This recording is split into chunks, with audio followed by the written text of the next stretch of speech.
saúde, educação, infraestrutura, ciência e tecnologia. Investimentos para serem feitos agora e de forma contínua. Planejar para crescer. Olhando para frente, aí eu tentei identificar algumas tendências para justificar que a gente precisa voltar a discutir desenvolvimento regional. A primeira é o novo modelo de financiamento de infraestrutura, porque provavelmente quando a gente começar a sair da crise, um dos eixos vai ser esse. Não é? O Brasil faz 2 décadas que não investe em infraestrutura, e a infraestrutura hoje é uma parte do custo do Brasil, mas, ao mesmo tempo, ela é uma frente de expansão potencial para puxar a dinâmica da economia. Tanto que o governo vem insistindo nessa direção, primeiro com o PAC, agora com o Programa de Concessões. No mapa da infraestrutura, Norte e Nordeste precisa abrir o olho, tá certo? Por quê? Porque a tendência vai ser levar a infraestrutura para as áreas de maior densidade econômica. A segunda tendência é o desenvolvimento industrial, que é onde o Brasil está ruim, né? O Brasil vai ter que, na saída da crise, enfrentar uma discussão mais firme do que fez até agora sobre política industrial. Na atual crise, o setor que mais está declinando é o setor industrial, então, indústria vai estar na agenda da nossa discussão daqui para frente. Essa agenda precisa ter o corte regional, porque a concentração ainda é muito forte no Sudeste, como eu mostrei, e no Sul, e a indústria que está mais sofrendo, que é a indústria de maior valor agregado, ela está muito concentrada no Sul-Sudeste. E em Manaus, mas Manaus é uma exceção, né? Porque Manaus tem aquilo ali por conta de incentivo. Se tirar os incentivos, aquilo não se segura. A outra tendência é a tendência dos investimentos em ciência, tecnologia e inovação. Eu acho que isso vai fazer parte de uma pauta estratégica importante para o Brasil daqui para frente. Teve um aumento de investimentos importante nos últimos anos, mas a distribuição regional não foi afetada. Continuamos concentrando os recursos no Sudeste e Sul, né? O Nordeste tem 19% dos cursos de pós-graduação, muito concentrado em ciências humanas, ciências da terra e ciências agrárias. São Paulo sozinho tem muito mais curso de pós-graduação do que o Nordeste todinho, tá certo? Então, essa é uma discussão que a gente vai precisar fazer daqui para frente. Nós achamos que a política de desenvolvimento regional ela deve trabalhar e atuar para além da redução das desigualdades regionais, para além da redução das desigualdades intra-regionais, ela com certeza tem que produzir a redução das desigualdades entre as pessoas. Nós acrescentaríamos alguns aspectos que nós consideramos importantes para a redução das desigualdades regionais e aí com enfoque na redução das desigualdades sociais e na promoção da igualdade entre o conjunto dos cidadãos brasileiros, né? Especialmente as políticas sociais, e aí quando a gente fala em Plano Brasil Sem Miséria, quando a gente fala no programa Bolsa Família, a gente tem um atendimento, e aí vou focar um pouquinho na região Nordeste, né? Um atendimento muito relevante, porque é verdadeiro que a região concentrava, né, a grande maioria da pobreza, especialmente no meio rural, tá? E essa atuação articulada e conjunta de uma série de órgãos do governo federal, ela com certeza contribui para isso. A política de valorização do salário mínimo é outro aspecto que nós consideramos que é muito relevante, né? Outras políticas sociais, como benefício de prestação continuada, e o próprio PRONAF no meio rural. No último Plano Safra, a presidenta lançou, dia 22 de junho, nós temos 29 bilhões para a agricultura familiar, né?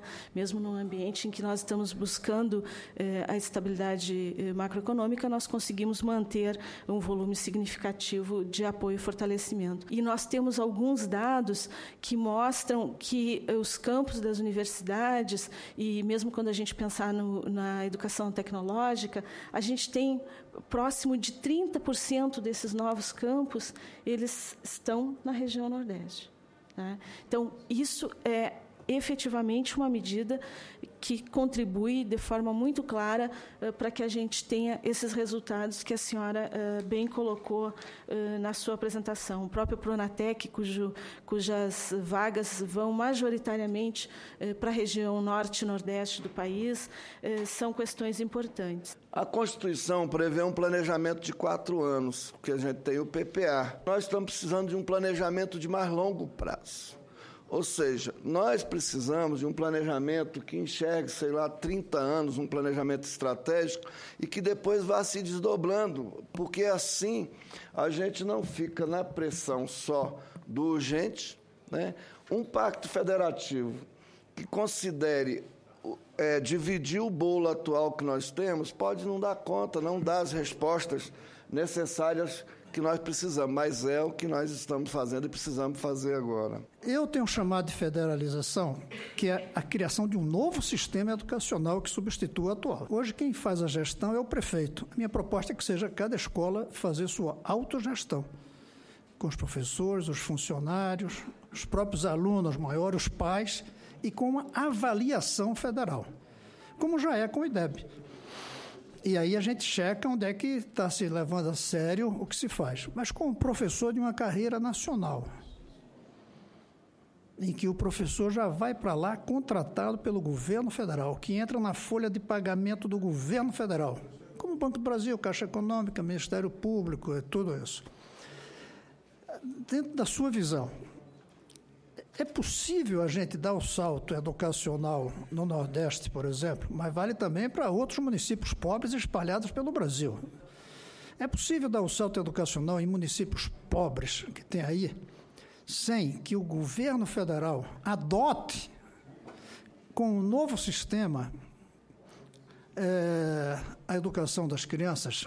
Eu também sonho com um dia que o Brasil tivesse um sistema nacional de ensino básico, tá certo?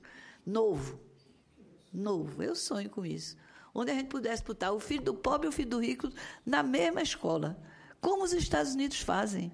A gente copia tanto deles e não copia um negócio tão legal que eles fizeram, né? Um sistema nacional de ensino fundamental, onde estuda todo mundo. Depois, o caba faz o que quiser da vida. Depois que você der aquele lastro comum, né, você faz o que quiser da vida. Então, acho que, no começo, eu era contra a tua federalização, né? Eu tenho um viés municipalistazinho, certo? Então, eu confesso que eu comecei de má vontade. Mas, à medida que eu fui aprofundando e vendo que você também foi avançando, eu acho que hoje a tua proposta é uma proposta que está bastante consistente e daria para a gente discutir. O grande problema é que a gente não tem uma fonte de financiamento estável para fazer política regional no Brasil. A União Europeia tem e a gente não tem. Então, a gente fica querendo fazer política regional, disputando dentro do orçamento, né, o que sobra. Se você olhar o orçamento do Ministério da Integração, eu diria, ele continua sendo o Ministério de Obras Hídricas. Os fundos constitucionais é o que sobrou, tá certo? Eles são importantes, ó. O número é 83 bi entre 2004 e 2010 para Norte, Nordeste e Centro-Oeste. Não é um valor insignificante, mas ele só financia projeto produtivo.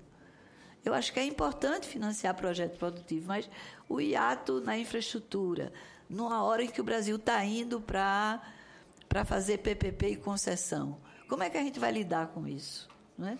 Então, acho que tem que ter um debate sobre isso. Então, é um valor semelhante ao Pronaf. O Pronaf cresceu muito, é o Fundo Constitucional, é do valor do Pronaf.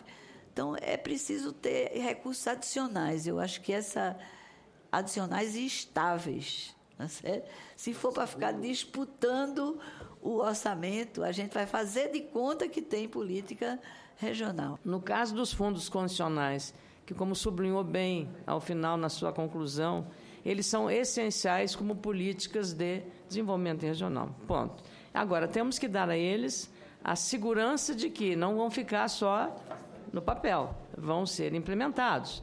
Eu sou de um estado exportador, que é o Rio Grande do Sul, e que está até hoje se abanando com a Lei Candir, com dinheiro com ressarcimento.